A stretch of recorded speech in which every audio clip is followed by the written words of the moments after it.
আজকে আপনাদের দেখাতে চলেছি জিলাপি কিভাবে তৈরি করা হয়। দেখতেই থাকেন।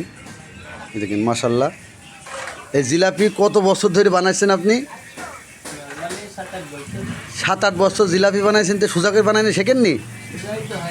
হ্যাঁ, ও ব্রেনের সমস্যা, এই জন্য জিলাপি সোজা হয় না। দেখতে থাকেন সম্পূর্ণ কিভাবে জিলাপি প্রসেস করা হয়। প্রথম চান্সে কিন্তু তেলে এভাবে ভেজে নেওয়া হচ্ছে। এটা কিন্তু এক সাইড হয়ে গিয়েছে, এখন আর এক সাইডে কিন্তু উল্টিয়ে দিয়েছে, দেখতেই পাচ্ছেন। একবারে ঝাঁক করে উল্টাই দিল। উল্টানোর পরে দেখেন কি করা হয় এটা নিয়ে। এখন কিন্তু পরিপূর্ণ সম্পূর্ণ ভাজা কমপ্লিট। আর এটা নিয়ে এখন কি করে দেখেন।